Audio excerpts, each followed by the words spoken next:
Olá, bem-vindo ao nosso curso do Discipulado Nível 2, ou também conhecida como a Escola de Líderes. E o nosso tema hoje é Valores da Igreja em Célula.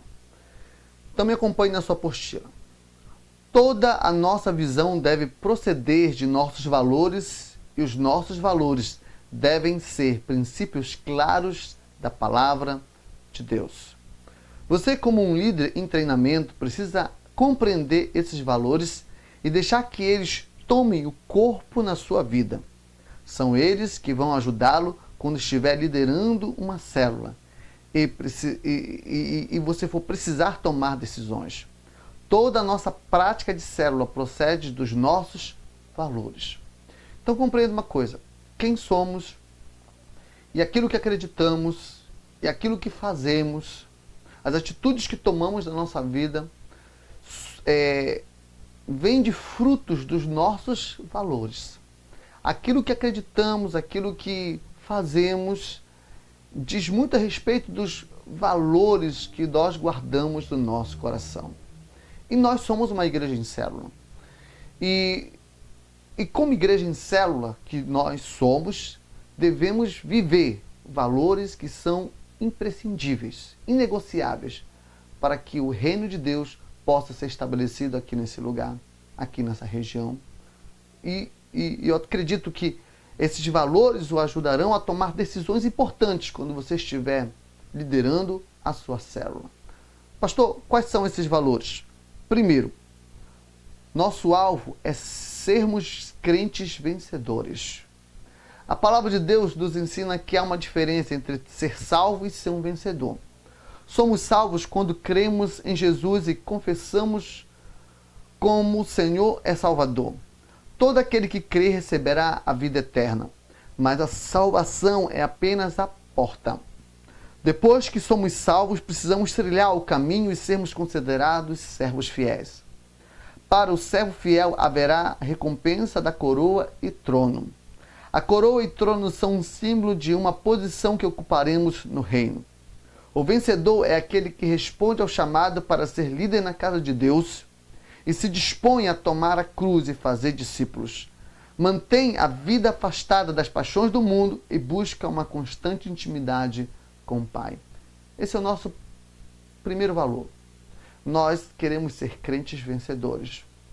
Você, ao aceitar Jesus, você garantiu a sua salvação e a sua entrada no reino dos céus. Mas o reino dos céus não é uma nuvenzinha, você todo de branco, tocando uma harpinha. Não é isso. O reino de Deus é uma organização estruturada, organizada, em que cada um de nós iremos receber funções importantes quando Cristo Jesus estabelecer o seu reino. Então, meu irmão, a maneira como você vive hoje, a maneira como você tem vivido a sua vida cristã, sua intimidade com Deus, vai definir aonde e qual posição você tomará no reino de Deus. Então, por isso que é importante que você seja um líder. Você viva os princípios de liderança. E que você não viva somente os princípios de liderança, mas principalmente viva o seu sacerdócio. Então, meu irmão, o reino de Deus é estabelecido por reis e sacerdotes. Pessoas que lideram e sabem viver o sacerdócio na sua vida. As nossas células nos ajudam a viver o nosso sacerdócio. As nossas microcélulas nos ajudam a viver o nosso sacerdócio. Então você não pode se limitar, você não pode se jogar de lado para essa realidade. Você precisa ser um vencedor. Não apenas alguém salvo, mas principalmente um vencedor que vai administrar com Cristo Jesus o seu reino. Então, meu irmão, tome a cruz, faça discípulos, mantenha-se afastado de toda e qualquer impureza e paixões desse mundo, para que você busque, para que você viva uma realidade que será tremenda quando Cristo estabelecer seu reino. Meu irmão, busque ter intimidade com Jesus e o seu trabalho será, no reino de Deus, recompensador. Ok? Então esse é o nosso primeiro alvo. Nós somos vencedores. E nós somos vencedores em todas as áreas da nossa vida. Não importa se é na família, no trabalho, na escola, não importa se é nas lutas da vida, nós somos vencedores. A palavra de Deus afirma que nós não somos apenas vencedores, somos mais que vencedores. Receba essa realidade no seu coração. Outra questão. Segundo, enxergamos a igreja como pessoas e não como um prédio. Ainda hoje, algumas pessoas consideram o prédio da igreja um lugar sagrado, por não discernirem a verdadeira habitação de Deus, o nosso espírito. A palavra de Deus é clara. O Deus que fez o mundo e tudo que nele existe, sendo ele Senhor do céu e da terra, não habita em santuários feitos por mãos humanas. Em primeiro, o prédio onde nos reunimos não é sagrado. Sagrado é o nosso corpo e nossa vida, pois não foi dado por Deus para a sua habitação e para a sua glória. Nós é que somos o santuário de Deus. Segundo, a nossa casa é a extensão da igreja. A igreja acontece em todo lugar, nas ruas, nos colégios, no supermercado, nos shoppings, nas escolas e, acima de tudo, nas casas. O Senhor Jesus disse que onde houvesse 2 ou 3 reunidos em seu nome, ali ele estaria. Portanto, a igreja acontece no momento em que nos reunimos em nome do Senhor. Terceira coisa que é importante, terceiro lugar, nós não esperamos que pessoas venham ao prédio. Discípulos levam a igreja consigo aonde vão. Mas nós vamos onde elas estão. A vontade do Senhor é o ide, mas por muito tempo temos vivido o vinde. Discípulos levam a igreja consigo aonde vão. Membros da igreja não podem alcançar muito para Deus. Discípulos, porém, conquistam nações. Se você é um ministro, aonde quer que você vá, a igreja irá junto com você. Se você se mudar para uma outra cidade, a igreja irá junto com você. Então, meu irmão, nós enxergamos a igreja como pessoas e não como um prédio. Essa estrutura que nós estamos, a igreja em que as pessoas dizem que é tão sagrado, na verdade, não é o propósito de Deus. Igreja somos nós. O templo é uma coisa, mas a igreja somos nós. O templo é apenas um lugar, mas a igreja acontece quando todos os crentes se reúnem para adorar a Cristo Jesus. Então, meu irmão, o templo não é sagrado. Antigamente as pessoas viam o templo como algo sacradíssimo e que não poderia entrar de qualquer maneira e tal. Meu irmão, o prédio não é sagrado. Sagrado somos nós. É por isso que nós precisamos ter cuidado com o nosso corpo, porque o nosso corpo é santuário do Espírito de Deus, é templo do Espírito de Deus. É por isso que fazemos corte aqui nesse lugar. Para quê? Para guardar o corpo. É por isso que nós não nos deixamos levar pelas paixões desse mundo, para guardar o corpo. É por isso que nós não nos permitimos ser tatuados, cheios de piercings, cheios de... Por quê? Porque o corpo é santuário de Deus. Então nós valorizamos e tratamos e cuidamos do nosso corpo. Por quê? Para a habitação do Espírito Santo de Deus. Cuide-se, trate-se, zele-se, porque você é templo do Espírito Santo, é templo de Deus. Deus, ele não desce apenas em prédios, ele desce realmente na igreja, que somos nós. Então, outra questão que nós tratamos aqui que é importante é que as nossas casas também são uma extensão da nossa igreja, da nossa instituição chamada Corpo de Cristo. Muitas vezes nós nos reunimos no prédio, mas a igreja verdadeira acontece em todos os lugares, no shopping, nas escolas, nos trabalhos, nas ruas, nas praças. Sabe por quê? Porque aonde quer que nós estejamos, aonde estiver reunido 2 ou 3, o Senhor estará ali e nós nos tornaremos igreja para a glória e honra do Senhor Jesus. E outra coisa, nós não esperamos que as pessoas venham ao prédio. A igreja vai aonde as pessoas estão. Então, se você tem um encargo de ministro, se você já reconhece o seu sacerdócio, se você entende que realmente é ministro do Senhor, compreenda, entenda, meu irmão, aonde quer que você esteja, você pode estabelecer ali a igreja do Senhor, porque a igreja é você. Por exemplo, você está ali no ônibus e começa a conversar com a pessoa do lado, 2, 3 se reúnem ali junto com você, você estabelece ali o reino de Deus, estabelece um momento com Deus, você ali faz a igreja acontecer. Você está na escola e reúne 3, 4 amigos, aí você começa a pregar a palavra, ministrar, orar com eles. A igreja está acontecendo ali. Lá no seu trabalho, no seu escritório, você reúne 2 ou 3 amigos e começa ali a ministrar a palavra de Deus. A igreja está acontecendo ali. Meu irmão, igreja não é o prédio, as 4 paredes, não. A igreja somos nós. E a igreja é estabelecida onde quer que nós estejamos. Que esse princípio fique guardado no seu coração. Terceiro, todos os filhos de Deus são ministros. Este é um valor inegociável. O sacerdócio universal dos crentes foi restaurado desde a Reforma Protestante, com Lutero. Homens de Deus morreram por essa verdade e pela prática dela. Mas ainda hoje, o vírus do clericalismo mantém pessoas anestesiadas e improdutivas no corpo de Cristo. Cada crente deve ser um produtor e não um mero consumidor ou cliente da igreja. Um crente que é ministro não se preocupa mais em saber o que aquela igreja pode lhe oferecer. Antes, preocupa-se em como saber como ela pode ser útil ali. Como crente que é ministro, não responsabiliza mais o pastor ou líder da igreja pelo seu crescimento espiritual, porque sabe que pode e deve ter intimidade com Deus sem intermédio algum. Ele tem disposição para dar apoio e socorro aos novos convertidos nas guerras deles, porque sabe que esse é o seu papel como ministro. Se tiver que mudar para outra cidade, quem é ministro sabe que a igreja vai junto com ele. Ele sabe que, mesmo distante do prédio, a igreja acontece onde ele está. Queridos, por muitos e muitos anos, a igreja de Atos foi enterrada, foi abafada. E se criou uma igreja clerical, onde existe apenas um que entende todas as coisas. Existe apenas um que realmente compreende a palavra. E os outros são tudo leigos e capazes de entender aquilo que Deus quer revelar. Mas deixa eu dizer para você, com a Reforma Protestante, isso foi restaurado.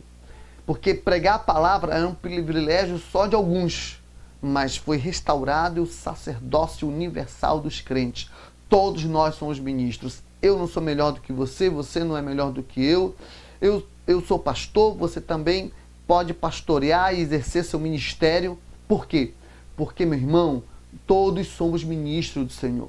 Só que em níveis diferentes e responsabilidades diferentes. Eu tenho uma responsabilidade e você tem outra.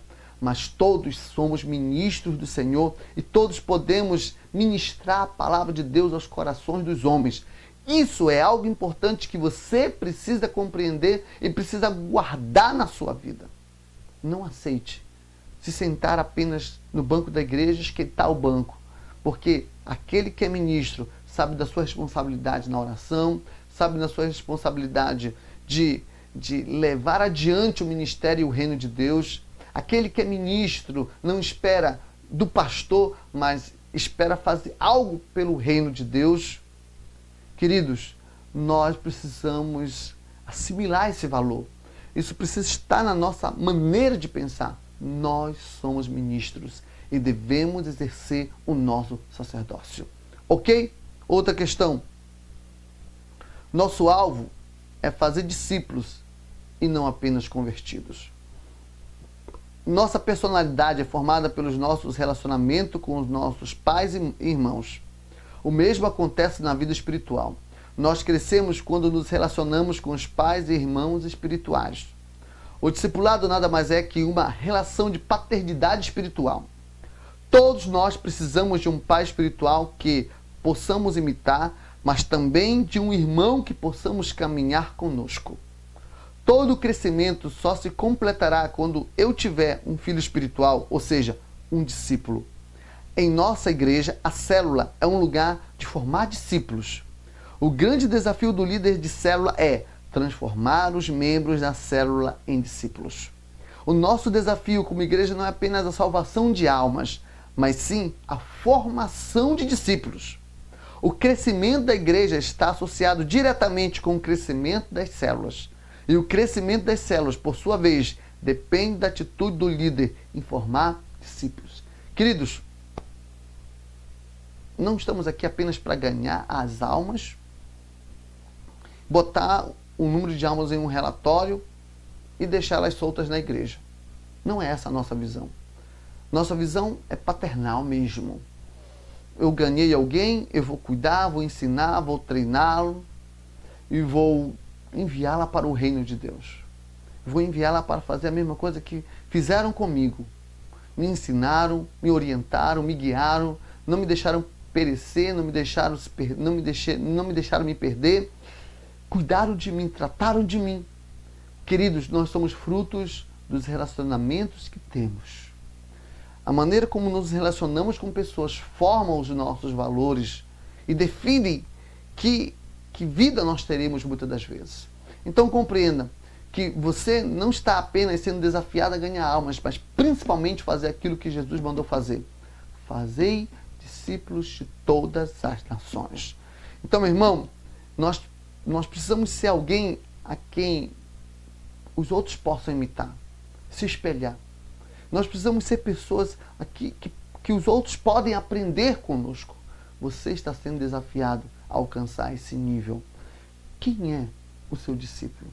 Você é discípulo de quem? Quantos discípulos você irá formar esse ano? Queridos, nós temos uma visão aqui nesse lugar. Um crente por ano tem que gerar pelo menos 2 discípulos. Essa é a nossa visão. Compreenda que um servo do Senhor que realmente leva a Deus a sério não pode virar o ano, 365 dias, virar o ano e não conquistar 2 discípulos para o reino de Deus. Amém? Esse é um valor inegociável para nós.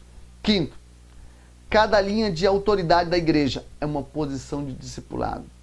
Cada linha de comunicação, cada posição de autoridade dentro da igreja é uma posição de discipulado.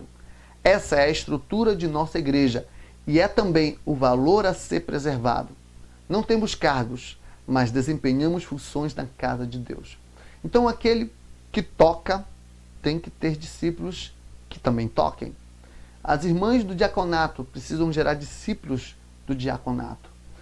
O pessoal da dança precisa gerar discípulos dentro do ministério da dança.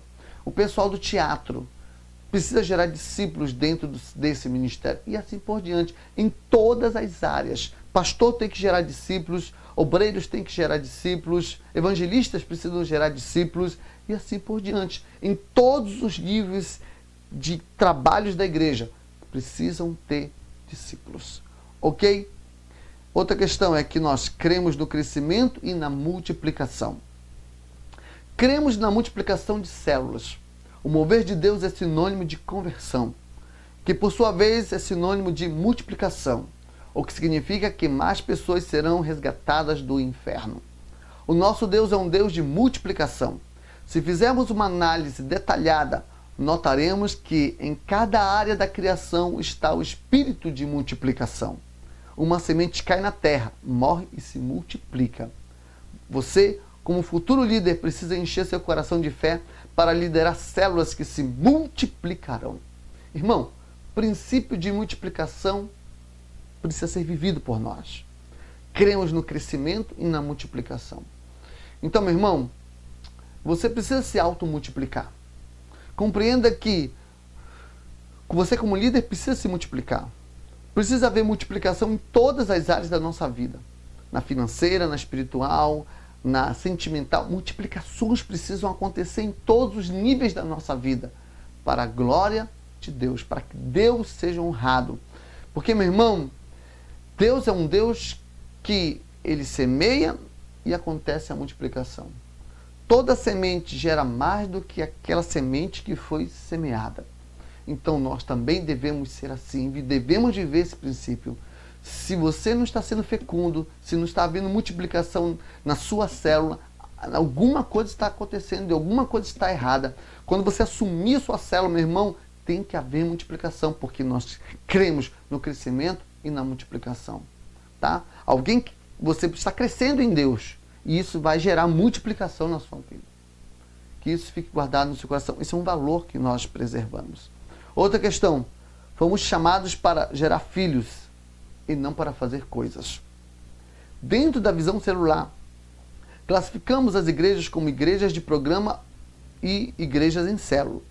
As igrejas de programa são todos os tipos de propósito a fazer algo, realizar atividades, ou seja, realizar programas. As igrejas em célula, por sua vez, estão focadas em gerar filhos para Deus. Não somos contra fazer coisas e realizar atividades. Nós temos atividades, contudo, elas não são o centro do nosso trabalho. O centro do nosso trabalho é gerar filhos para Deus. Entendemos que o coração de Deus é gerar. Não que não façamos as coisas, mas as coisas que fazemos são não são um fim nelas mesmas, mas apenas um meio para gerar mais filhos para Deus. Então compreenda, se você está dançando no grupo de dança e não está gerando filhos para Deus, então esse seu ministério não é um ministério que está dentro do propósito de Deus. Nós dançamos para contribuir, para gerar filhos para Deus. Se você toca e não está gerando filhos para Deus, alguma coisa está errada. Nós tocamos para contribuir no propósito de gerar filhos para Deus. Meu irmão, quando nós nos apresentarmos nos céus, o que Deus vai perguntar para nós é se temos filhos. Porque os talentos que temos foram dados por Deus. Quando você chegar lá nos céus, Deus vai perguntar, o que você tem para mim? Você vai mostrar sua dança? Meu irmão, no reino do céu tem anjos que dançam muito melhores. Você vai mostrar sua música? No reino dos céus tem anjos que fazem músicas impressionantes. Então, meu irmão, os talentos que nos são entregues são para nós fazermos negociação, são para que nós possamos conquistar e fazer com que a obra de Deus chegue ao máximo de almas possíveis. Precisamos usar os nossos talentos, as capacidades que Deus nos entregou para gerarmos filhos e mais filhos para Deus. Porque é isso que realmente conta no reino dos céus. É isso realmente que importa no reino dos céus.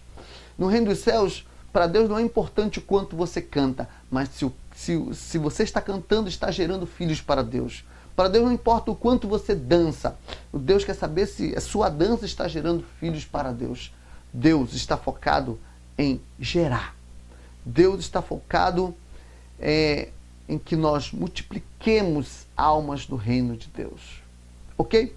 Por mais que seja bonito, por mais que seja maravilhoso, gostoso dançar, tocar, cantar, sabe? Mas isso não é um centro. O centro é gerar filhos para Deus. Oitavo, edificamos a igreja perseverando a unidade. Isso significa que caminhamos em unidade de linguagem, propósito e obra. Existem muitas coisas que explicam o sucesso e o crescimento de uma igreja, mas certamente o fator principal é a unidade. Nós temos crescido porque resolvemos de comum acordo em um só propósito que iremos crescer. É a unidade que torna a visão possível e realizável. Por isso, não admitimos que haja uma linguagem diferente entre nós. Precisamos que todos falem a mesma coisa. Precisamos também caminhar no único propósito e visão. A união somente nos leva a realizar coisas grandes para o reino de Deus. Apenas a unidade move o braço de Deus. Apenas a unidade produz edificação.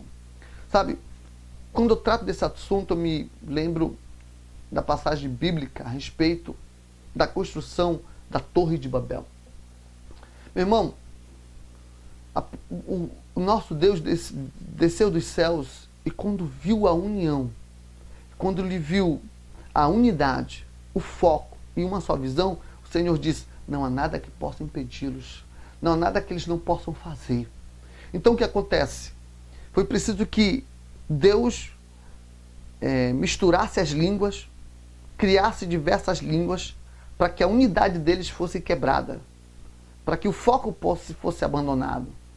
Foi por isso que Deus teve que estabelecer essa confusão de línguas entre eles, para que eles pudessem parar o que estavam fazendo. Porque aqueles que estão unidos em um só foco, em uma só linguagem, falam uma só língua, não há nada que possa pará-los. Então compreenda que dessa igreja, nossa visão é células. Nossa visão é amarmos uns aos outros. Nossa visão aqui andarmos em humildade, combatermos o orgulho, a soberba e a arrogância. Nossa visão aqui, meu irmão, é sermos servos do Senhor, estarmos debaixo de autoridade, fazermos discípulos, gerarmos vida.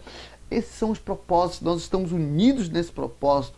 Zelamos pela igreja, o nosso corpo. Por isso que fazemos corte aqui nesse lugar, para nos afastar das paixões desse mundo, para que possamos viver dentro de uma visão para o crescimento do reino de Deus. Então, meu irmão, em outras palavras, nessa banda todo mundo toca ré. Ninguém toca ré, ninguém toca dó, si, lá.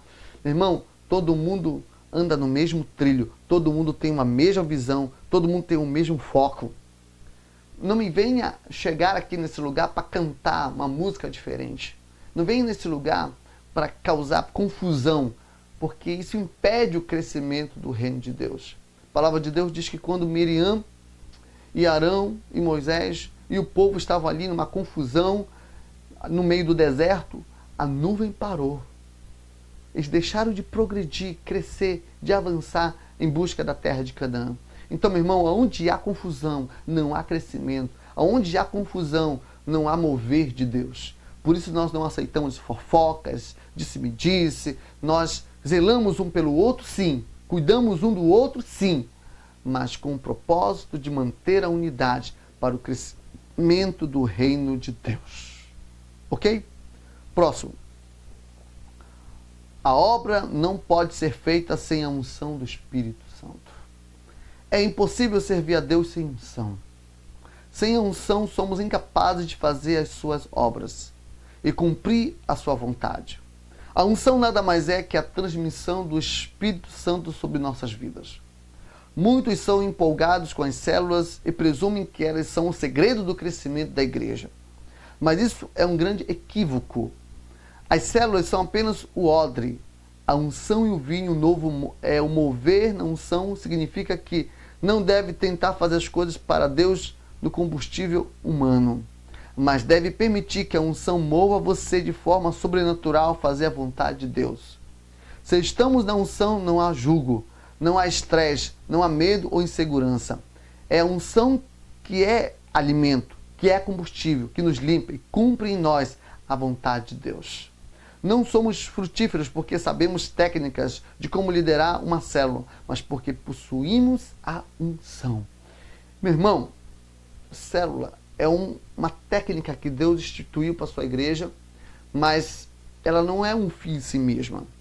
É importante em toda e qualquer metodologia dentro da igreja, é a unção do Espírito Santo. Meu irmão, quando você está cheio do Espírito Santo, não há jugo. Quando você está cheio do Espírito Santo, você não vai achar célula um fardo. Você não vai achar corte um fardo. Você não vai achar aprender sobre liderança um fardo. Tudo será prazeroso.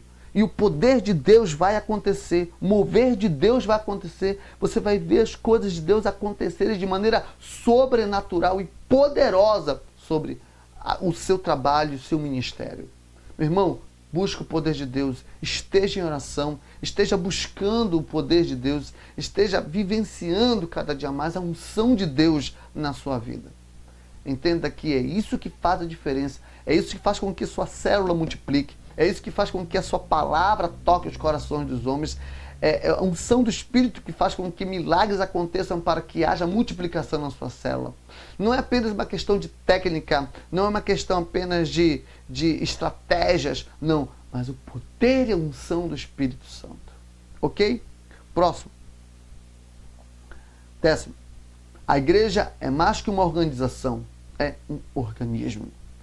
Valorizamos a presença de Deus em vez de rituais mortos e tradições vazias. Não queremos apenas fazer coisas, queremos desfrutar da vida de Deus em Cristo e da presença do Espírito entre nós. Valorizamos reuniões vivas e cheias de unção. Buscamos a renovação da palavra que resulta em impacto e mudança em nossas vidas. Somente um povo apaixonado trará impacto a essa geração. Precisamos cultivar uma fome genuína da presença de Deus. E é a nossa fome que atrai a presença manifesta de Deus. As tradições vazias. Não, rejeitamos os rituais mortos e as tradições vazias. Não buscamos o poder e a unção do Espírito Santo, mas buscamos o poder e a unção do Espírito Santo. Meu irmão, nós somos um organismo. Se você cortar o seu dedinho aqui, todo o seu corpo sente. Então, nós todos aqui que estão presentes somos pessoas que estamos unidos em um só corpo, que é o corpo de Cristo. Mexeu com seu irmão, mexeu com você. Mexeu com o trabalho da igreja, mexeu com você. Porque nós somos um organismo. Juntas e medulas está tudo junto. Nós estamos aqui num único propósito, uma única visão. Então, meu irmão, é isso que chama a unção de Deus, estarmos unidos, estarmos vivendo cada dia mais a vida de Deus. E isso que nos ajuda a fazer com que a obra de Deus se estabeleça nesse lugar. Que você tenha a compreensão de corpo. Eu faço parte do corpo de Cristo. Ok? E para encerrar, as células são equilibradas com valores e a celebração. Existem alguns valores chaves com relação às células. As células são a base da igreja. Nenhuma atividade pode concorrer com as células. Cada célula se reúne semanalmente. Edificamos células e não apenas culto nos lares. As células não são apenas um departamento da igreja, mas sim a própria igreja. Cada nível de liderança possui um líder em treinamento. Todos os níveis de liderança estão debaixo do discipulado e supervisão. Então, queridos, esses são alguns valores chaves para nós. Agora, mas valorizamos muito também as nossas reuniões de celebrações semanais.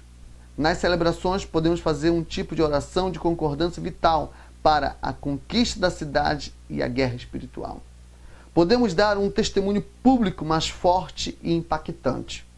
É um tempo apropriado para o evangelismo de pessoas que não iriam a um culto. É um lugar de ensino doutrinário e diretivo ministrado pelos pastores. Então, queridos, temos a reunião na célula, mas fazemos todo esforço para trazermos aqueles que estão na célula para a celebração do domingo. Porque ali oramos juntos, buscamos juntos, há uma palavra que edifica, uma palavra que fortalece. Meu irmão, nós estamos dispostos a buscar cada dia mais esses valores para nossas vidas, para que possamos fazer com que o reino de Deus seja estabelecido. Meu irmão, estude esses valores.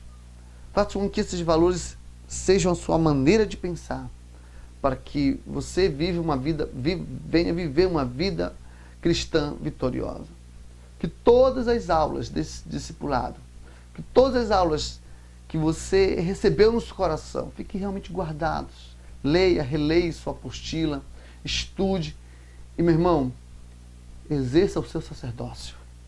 Assuma uma célula. Assuma também uma microcélula. E esteja cumprindo a vontade do Senhor.